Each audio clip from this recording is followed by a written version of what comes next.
Bonjour les amis, j'espère que vous allez tous bien. On va maintenant commencer le troisième chapitre. On va faire la distinction entre le processus sémiosique de Peirce et l'association sémiosique de Saussure. On sait que Peirce est un logicien américain qui est influencé par la tradition philosophique anglo-saxonne, notamment celle de John Locke. Il cherche la connaissance. La connaissance pour lui est une chose qui est dynamique, qui bouge. Pour connaître selon Peirce, il faut suivre un processus sémiosique qui fait le départ d'un point à un autre, de l'inconnaissable vers le connaissable, en faisant une inférence, une conjoncture et vérifier ces inférences ou ces conjonctures afin d'arriver au savoir. Et c'est l'interprète qui est une intelligence scientifique qui suit ce processus sémiosique. Il est une intelligence car il fait des inférences et il est scientifique car il vérifie ces inférences. Est-ce qu'elles sont vraies ou fausses? Ainsi, le but pour Peirce, c'est le savoir, en suivant un processus sémiosique. Le processus sémiosique pour Peirce se compose de trois éléments: le signe représentant ou représentamen, le signe interprétant et l'objet représenté. Le signe représentant ou représentamen, c'est la chose qui tient lieu de quelque chose d'autre. Par exemple, le panneau stop. Et c'est un signe représentant qui tient lieu de l'obligation de s'arrêter. Par exemple, la barbe ou le hijab pour les musulmans, c'est un signe qui représente, qui tient lieu de la piété ou la dévotion. Alors que le signe interprétant, c'est tout ce qui permet à l'interprète de reconnaître et de comprendre le signe représentant. C'est aussi la réaction de l'interprète, que ce soit une réaction morale ou physique. Tandis que l'objet représenté, c'est l'ensemble des éléments sélectionnés afin de reconnaître le signe représentant. On doit savoir que l'interprète, il est en dehors du processus sémiosique. Il est extra-sémiosique. Ces éléments entretiennent entre eux trois types de relations. Une relation d'interprétation, une relation de représentation première et une relation de représentation deuxième. La première relation, c'est la relation d'interprétation qui va du signe représentant au signe interprétant. C'est une relation d'interprétation qui n'est pas inductive ou déductive, mais plutôt une relation d'interprétation abductive. Abductive car l'interprète fait des inférences et vérifie ces inférences. Tandis que la deuxième relation, c'est la relation de représentation première qui va du signe représentant vers l'objet représenté.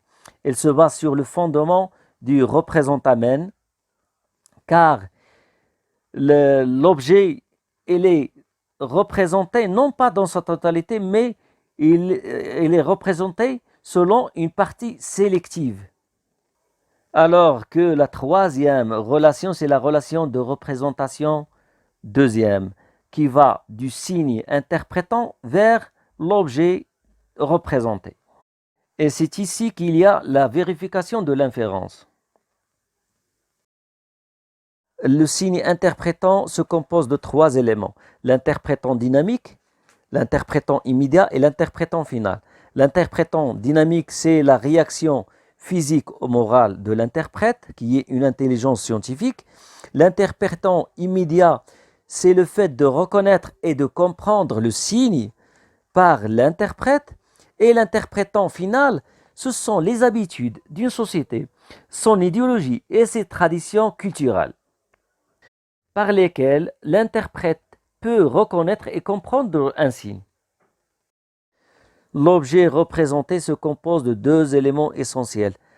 Il se compose de l'objet immédiat et l'objet dynamique. L'objet immédiat, c'est le fait de représenter un objet quelconque, non pas dans sa totalité, mais en sélectionnant des aspects selon les traditions et la culture de chaque société.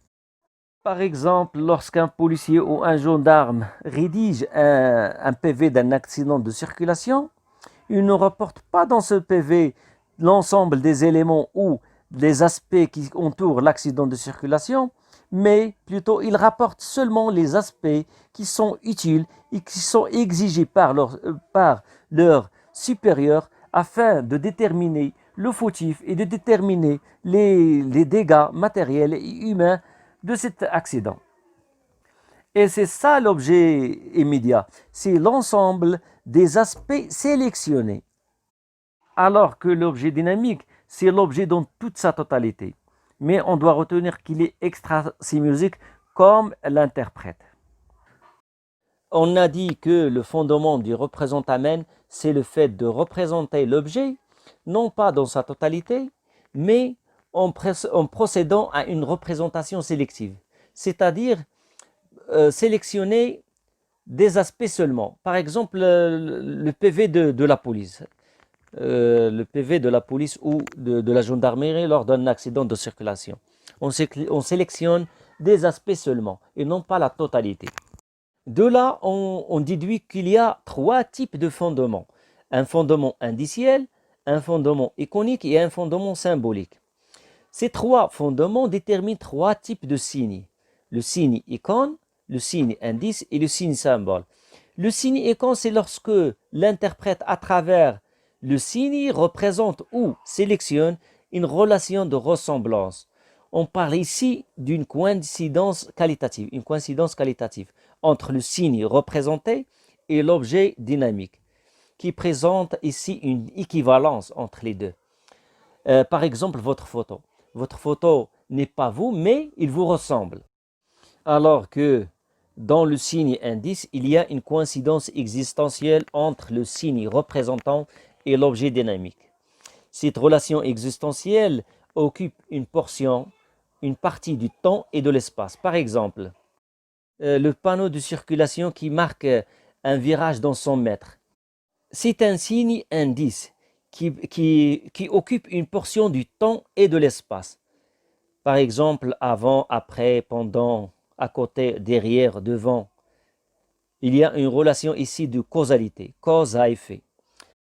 Troisièmement, il y a le signe symbole. Dans ce signe symbole, il y a une coïncidence conventionnelle, c'est-à-dire il est basé sur l'accord, sur la convention entre les membres d'une même société. Et cette convention, il est faite de deux types. Il est soit une convention a priori, on l'apprend dès notre naissance, soit a posteriori, on l'apprend à notre gré. A priori, par exemple, la langue maternelle, la manière de se vêtir, et a posteriori, par exemple, le code de la route, la lecture, etc. En fin de cette vidéo, on va répondre à une question très importante. Quelles sont les raisons pour lesquelles Peirce soutient la relation triadique, c'est-à-dire de trois éléments dans un processus sémiosique? La réponse, elle est sur deux plans. La réponse donnée par Peirce, il est sur deux plans. Sur le plan logique, car il ressemble à la proposition logique qui se compose de trois éléments seulement, le sujet, la copule et le prédicat. Et sur le plan pratique, on n'a pas besoin d'un troisième élément pour connaître. Il y a le possible, l'existant et le nécessaire. En attendant la prochaine vidéo, je vous souhaite une bonne réussite et une bonne continuation. Merci pour votre attention, pour votre soutien. N'hésitez pas à liker, partager et s'abonner. Merci.